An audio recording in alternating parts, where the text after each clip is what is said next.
স্বাগত জানিয়ে শুরু করছি আপন ভূমির আজকের পর্ব।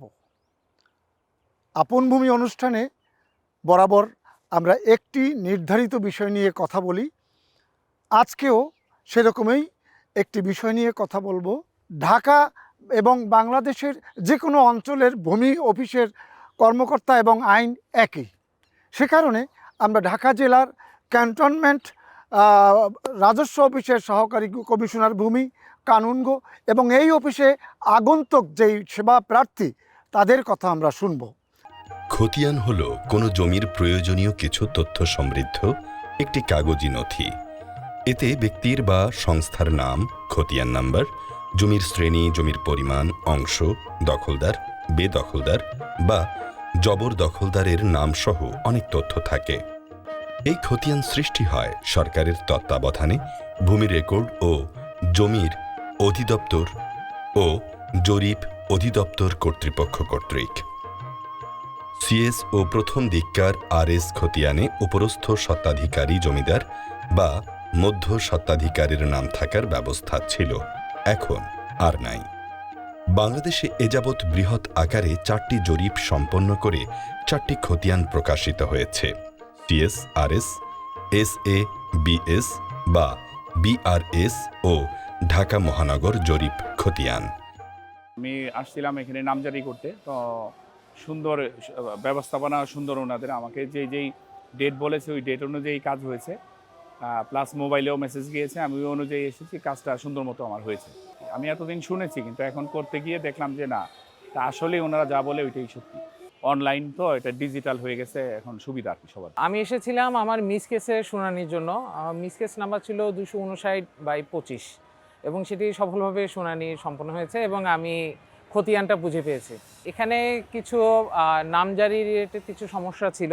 পুরনো নামজারিতে আমাদের যে জমির অংশটুকু সেটা প্রপারভাবে উঠে নাই, তো আমরা এই জন্য মিস কেস দাখিল করি এবং সেটা সফলভাবে শুনানি হয়ে আজকে আমি খতিয়ানটা বুঝে নিয়েছি। সত্যি কথা বলতে অনলাইনের কাজের সুযোগটা যে এতটা উন্নত হয়েছে এটা আগে আমি জানতাম না, এবার আমি জেনে গেলাম। এবার অনলাইনে নামজারির পদ্ধতিটাও দেখে গেলাম।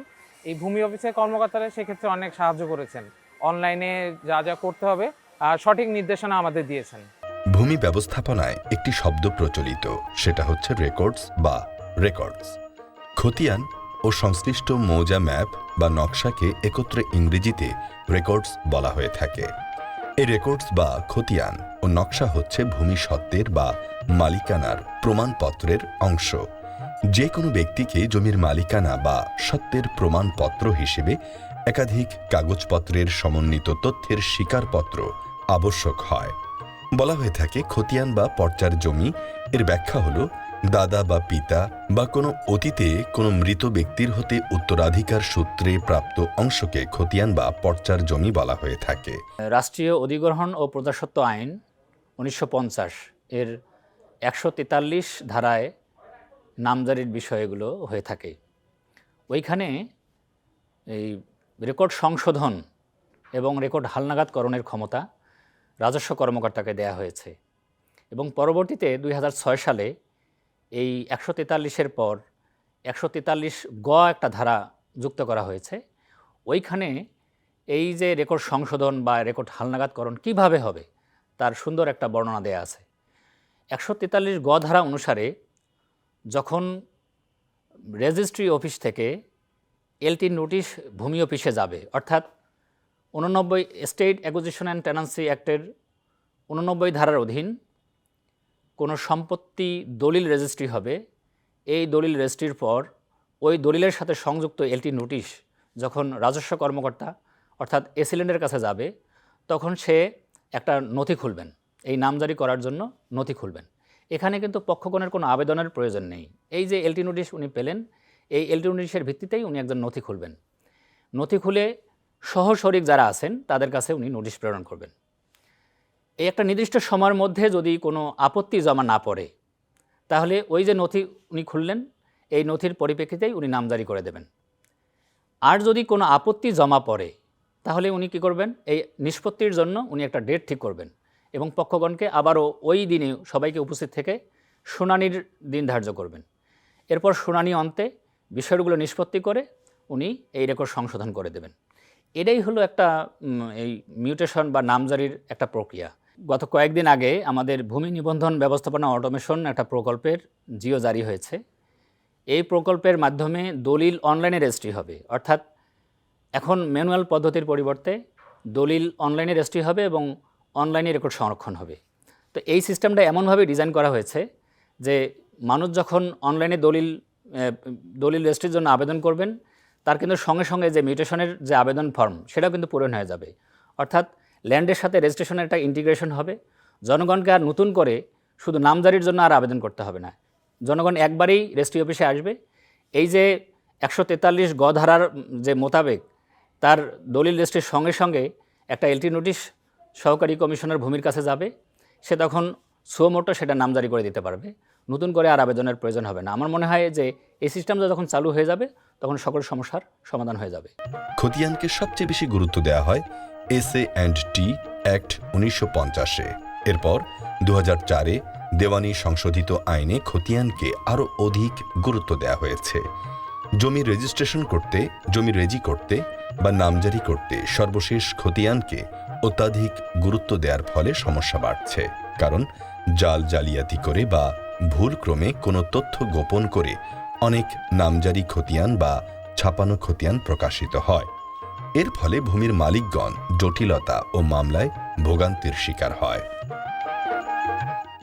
আমাদের বাংলাদেশে ইতিমধ্যে 4টি খতিয়ান প্রস্তুত হয়েছে। একটা হয়েছে ব্রিটিশ আমলে, যাকে আমরা বলি সিএস খতিয়ান। পাকিস্তান আমলে একটা রেকর্ড হয়েছে, যাহাকে আমরা বলি এসএ খতিয়ান। পরবর্তীকালে বাংলাদেশ শুরু হওয়ার পর একটা খতিয়ান হয়েছে, যাকে বলি আমরা আরএস খতিয়ান। আরএস খতিয়ানের পরে 1998 সালে ঢাকা মহানগর এলাকায় সিটি জরিপ রেকর্ড শুরু হয়, যাহা ফাইনালি পাবলিশড হয়েছে। এবং ঢাকা সিটি এলাকার বাহিরে সমগ্র বাংলাদেশে বিআরএস জরিপ হয়েছে এবং বর্তমানে আর একটা জরিপ চলতেছে, যেটাকে বলা হয় বাংলাদেশ ডিজিটাল সার্ভে। সিএস খতিয়ানের বিরুদ্ধে রেকর্ড সংশোধনের কোনো আইন ছিল না। ঢাকা সিটি জরিপ রেকর্ড সংশোধনের জন্য ঢাকায় ল্যান্ড সার্ভে ট্রাইব্যুনাল গঠিত হয়। ল্যান্ড সার্ভে ট্রাইব্যুনালের এখানে রেকর্ড সংশোধনের বিধান আছে, এখানে রেকর্ড সংশোধন করা যায়। রেকর্ড সংশোধনের জন্য এস্টেট অ্যাকুইজিশন এবং টেনান্সি অ্যাক্টের বিধান মোতাবেক মামলা দায়ের করতে হয়। আর যদি এস্টেট অ্যাকুইজিশন এবং টেনান্সি অ্যাক্টের বিধান মোতাবেক মামলা দায়েরের সময়সীমা পার হয়ে যায়, সেক্ষেত্রে আমাদেরকে দেওয়ানি আদালতে মামলা দায়ের করতে হয়। দেওয়ানি আদালতে মামলা করলে সেটাকে সিভিল মামলা বলি, আর ল্যান্ড সার্ভে মামলা দায়ের করলে সেখানে আমরা ট্রাইব্যুনাল মামলা বলি। ল্যান্ড সার্ভে ট্রাইব্যুনাল একটা স্পেশাল ল, আর সিভিল কোডে মামলা করলে সেটা হলো জেনারেল ল। বর্তমানে ঢাকা কোডে অনেকগুলি ল্যান্ড সার্ভে ট্রাইব্যুনাল গঠিত হয়েছে এবং ল্যান্ড সার্ভে ট্রাইব্যুনাল যেটা মূল কোর্ট, ওখানে মামলা দায়ের করলে বিজ্ঞ আদালত বিভিন্ন কোর্টে এই মামলাগুলি বদলি করে দেন। আর সিভিল কোডে মামলা করলে আমরা সাধারণত জুরিডিকশন মোতাবেক মামলা করি। যদি 25 লক্ষ টাকা পর্যন্ত হয়, সেক্ষেত্রে আমরা সহকারী জজ কোর্ট আদালতে ডিক্লারেশনের মামলা করি। আর যদি 25 লক্ষ টাকা প্লাস হয়, সেক্ষেত্রে আমরা যুগ্ম জেলা জজ আদালতে সত্যের মামলা দায়ের করতে হয়। মুঘল শাসন ব্যবস্থার সময় খতিয়ান শব্দসহ অনেক ফার্সি শব্দ বাংলা ভাষায় ব্যবহার শুরু হয়। খতিয়ান শব্দের সঙ্গে আরেকটি ডকুমেন্টের নাম অনেকেই ব্যবহার করেন না, সেটা হলো মৌজা ম্যাপ বা নকশা বা মৌজা ভিত্তিক ভূমিখণ্ডের মানচিত্র। এই উপমহাদেশে সিএস রেকর্ড বা ভূমি জরিপের সময় হতে বর্তমান ভূমি রেকর্ড ব্যবস্থাপনা কার্যক্রম চলমান। সিএস ভূমি জরিপ ব্যবস্থার পূর্বে মুঘল শাসনের সময়ও ভূমি জরিপ ও খতিয়ান ব্যবস্থা ছিল। ওই সময়কার খতিয়ানকে বলা হতো থাক বাস্তু খতিয়ান।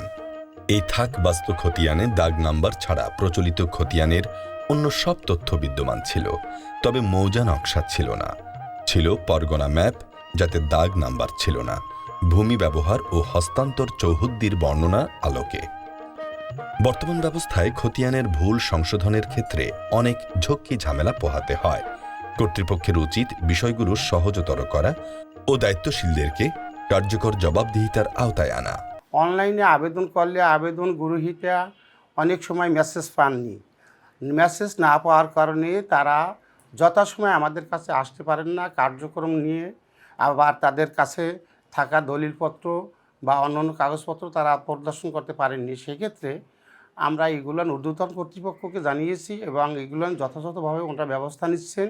আবেদন গ্রহীতা যখন আমাদের কাছে আসে আমরা চেষ্টা করি ওই শুনানির কার্যক্রম টাইম ওভার হয়ে যায়, আমার আইডি থেকে আমি 2 দিন রেখে এসিলেন স্যারের আইডিতে ছেড়ে দেয়। স্যারের কাছেও সংশ্লিষ্ট গ্রহীতারা দেখা করলে উনি আবার ব্যাগে দেন, আমরা আবার পুনরায় শুনানি নিয়ে এটার কার্যক্রম নিষ্পত্তি করি। কোনো কোনো ক্ষেত্রে দেখা যায় অনেকেই 2-1 জন আসেন না, বা তাদের ক্ষেত্রে তাদের বাবা মা ভাই বোন এইরকমও আসে। সেক্ষেত্রেও আমরা ঊর্ধ্বতন কর্তৃপক্ষের নির্দেশনা মোতাবেক আমরা আইনানুগ ব্যবস্থা নিই। সেবা গ্রহীতারা আমাদের কাছ থেকে আশানুরূপ সেবা পাচ্ছেন এবং আমরাও দেওয়ার জন্য আপ্রাণভাবে চেষ্টা করছি। এক্ষেত্রে আমাদের কোনো ব্যর্থতা নেই বলেই আমরা মনে করি। তারপরও যেহেতু এটা অনলাইন সার্ভিস, এক্ষেত্রে কিছু ভুল ত্রুটি থাকতেই পারে। এই ক্ষেত্রে এই যে সম্পূর্ণ আপডেট হওয়ার জন্য 2026 সালের জুন পর্যন্ত অপেক্ষা করতে হবে। 26 সালের জুনের পর থেকে এটা 100% ওকে হয়ে যাবে। এক্ষেত্রে জনগণ বা সাধারণ সেবাগ্রহীতারা তারা আর দুর্ভোগ পোহাবেন না। ভূমি সত্ত্ব হস্তান্তরে খতিয়ানকে বেশি গুরুত্ব না দিয়ে মালিকানার সত্ত্ব সৃষ্টিতে সহায়ক সকল ডকুমেন্টসকে সমান গুরুত্ব দেওয়ার ব্যবস্থা করা দরকার। ভূমির মালিকানা সংক্রান্ত যাবতীয় দলিলাদি সরকারি সংস্থার সহায়তায় সৃষ্টি হয় ও সংরক্ষণের ব্যবস্থা করা হয়। প্রত্যেকটি অফিসের সঙ্গে আন্তঃসংযোগ এখন সময়ের দাবি। বাংলাদেশের যে ভূমি ব্যবস্থাপনা এটি অত্যন্ত জটিল একটি প্রক্রিয়া। এই পুরো ভূমি ব্যবস্থাপনাকে আমাদের ডিজিটাল মাধ্যমে ট্রান্সফরমেশনের একটি প্রক্রিয়া চলমান রয়েছে। এর অংশ হিসেবে আমরা নামজারি, ভূমি উন্নয়ন কর, নামজারি বাতিলের যে রিভিউ মোকদ্দমাগুলো সেগুলো এখন আমাদের অনলাইনে নিষ্পত্তি করার প্রক্রিয়া শুরু হয়েছে। আমাদের যিনি সেবা গ্রহীতা এসেছিলেন ওনার আসলে উনি স্বেচ্ছায় একটি নামজারি বাতিলের আবেদন করেছেন, কারণ ওনার আগে যে নামজারিটি হয়েছিল উনি ওয়ারিশ সূত্রে আবেদন করেছিলেন। সেক্ষেত্রে ভুলক্রমে 2 জন ওয়ারিশের নাম বাদ পড়ে যায়, যে কারণে তারা সেই নামজারিটি বাতিল করে নতুন করে আবার নামজারি করবে। তো ওনারা অনলাইনে যেহেতু গত 24-25 অর্থ বছরের এই নামজারিটি ছিল, সো আমি অনলাইনে দেখে ওনার আবেদনের প্রেক্ষিতে এবং আমাদের যে লিগ্যাল যে প্রসিডিওর সেটি সঠিকভাবে মেনটেন করে আমি অনলাইনে এটি বাতিল করেছি আর কি। ল্যান্ড সার্ভিস গেটওয়ে, যেখানে আপনার একটি ওয়েব পোর্টাল থেকে ভূমির সকল সেবাগুলো তারা নিচ্ছে। তারা সেবাগ্রহীতারা যাতে ঘরে বসে বিশ্বের যে কোনো প্রান্তে থেকেই তারা তাদের সেবাসমূহ নিতে পারে। অনলাইনে মিউটেশন আবেদন করছে, তারা কোনো অফিসে না গিয়ে শুধুমাত্র শুনানির দিনে তাদের মূল কাগজ, মূল দলিল দাখিল সাপেক্ষে আমাদের কাছ থেকে তারা সেবা নিচ্ছে। একইভাবে পরবর্তীতে ভূমি উন্নয়ন কর তারা বিশ্বের যে কোনো জায়গায় বসে তারা ভূমি উন্নয়ন কর দিতে পারছে। তাদের যে মিস মোকদ্দমা সমূহ রয়েছে দেওয়ানি আদালতের রায়, ডিক্রি মূলে কিংবা অন্য কোনো যে ভূমির যে সমস্যাসমূহ রয়েছে তারা খুব সহজেই আমাদের ডিজিটাল যে মাধ্যম এই land.gov.bt ঢুকে সহজেই তারা এই সেবাগুলো পাচ্ছে। এই মিউটেশন সিস্টেমটা আরও মানুষের কাছে সহজতর করবার জন্য ভূমি উন্নয়ন কর যাতে আরও সহজভাবে দিতে পারে, সম্প্রতি ভূমি মন্ত্রণালয়ের মাধ্যমে একটি অনলাইন অ্যান্ড্রয়েড বা iOS অপারেটিং সিস্টেমের মাধ্যমে একটি অ্যাপস চালু করা হয়েছে, যেটির মাধ্যমে আসলে খুব সহজেই মানুষ সেবা পাচ্ছে। সেবা গ্রহীতাদের অনলাইনে নামজারির ক্ষেত্রে তাদেরকে যেটি করতে হবে, যাদের ভোগান্তি লাঘবের জন্যই আমাদের এই ডিজিটাল ট্রান্সফরমেশন, যাতে তারা খুব সহজেই সেবাটি পায়। অনলাইনে নামজারির ক্ষেত্রে মূলত তাদেরকে এখন যেটি প্রয়োজন সেটি হলো যে আপনারা জানেন যে আমাদের এনআইডি সার্ভারের সাথে আমাদের মিউটেশন সিস্টেমটা সিঙ্ক করা আছে, যে কারণে তাদের আবেদনের ক্ষেত্রে শুধুমাত্র এনআইডি নাম্বার এবং নামটি টাইপ করলে অটো তাদের সকল তথ্য চলে আসে। ওয়ারিশের ক্ষেত্রে ওয়ারিশ সনদ কিংবা আদালতের রায় ডিক্রির ক্ষেত্রে রায় ডিক্রির কপি দাখিল করলেই তারা অনলাইনে যদি সঠিকভাবে আবেদন করতে পারে তাহলে খুব সহজেই স্বচ্ছভাবে তারা সেবাটি পেতে পারে আর কি। অনেকে খতিয়ানকে সত্ত্ব লিপি বলে থাকেন, এটা ঠিক নয়। খতিয়ানকে খতিয়ান বা পর্চা লিখতে ও বলতে হবে। খতিয়ান বা পর্চাকে কেউ কেউ আলাদা ডকুমেন্টস মনে করে থাকেন। আসলে ভলিউম থেকে আলাদা করে একটি খতিয়ান যখন কোনো ব্যক্তির হাতে দেয়া হয় তখন ওই ভলিউম হতে বিচ্ছিন্ন করা খতিয়ানের পাতাকে পর্চা বলা হয়ে থাকে। সিএস ও প্রথম দিককার আরএস জরিপ খতিয়ান ও নকশা প্রস্তুত করা হয় রাজস্ব বা ভূমি কর আদায়ের জন্য। খতিয়ানটি আসলে রাজস্ব বা ভূমি কর আদায়ের তালিকা মাত্র। যেই দলিলাদির ভিত্তিতে কোনো ব্যক্তির নামে খতিয়ান ছাপানো হয়, ওই সূত্রগুলোর তথ্য খতিয়ানের যে কোনো স্থানে বা একটি কলাম আকারে লিখিত করে ছাপানো যেতে পারে। এর ফলে খতিয়ানের ভুল ও ভুয়া খতিয়ান শনাক্ত ও সংশোধন করতে ঝামেলা কম হবে। বিষয়টি নিয়ে কর্তৃপক্ষ গবেষণা করতে পারেন। ভূমি ব্যবস্থাপনায় ইতিমধ্যেই অনলাইন কার্যক্রম চালু হয়েছে। রেজিস্ট্রেশন বিভাগে এখনো হয়নি। মনে রাখতে হবে, সেবা গ্রহীতার সময় ও অর্থ বাঁচাতে হবে। পরিবেশ রাখতে হবে ঝামেলামুক্ত ও নির্মল। অনলাইন মিউটেশন, এটা নতুন প্রযুক্তির সহায়তায় ভূমি ব্যবস্থাপনার একটি কার্যক্রম। আমরা আশা করব যে যেখানে আছেন, যেভাবে আছেন, এই নামজারির ক্ষেত্রে প্রত্যেকেই তার স্বল্পতম কাগজ 2টা সেট করে একটি অনলাইনে ছবি করে পাঠিয়ে দিতে হবে এবং আরেকটি মূল কপি যখন এই ভূমি অফিস থেকে কাউকে নোটিশ করা হবে, মেসেজ দেওয়া হবে, তখন মূল কপি তাদেরকে প্রদর্শন করতে হবে শুনানির সময়। এভাবেই যদি আমরা কাজটা করার চেষ্টা করি, তাহলে অনলাইন প্রক্রিয়া দ্রুততম সময় শেষ হবে। আমরা চাই প্রত্যেক ভূমি মালিক ঝামেলামুক্তভাবে, সহজভাবে কাজ সমাধা করুক এবং প্রত্যেকের জীবনের কর্ম শেষ করে উন্নয়নের দিকে এগিয়ে যাক। ধন্যবাদ সবাইকে আজকের পর্ব দেখার জন্য।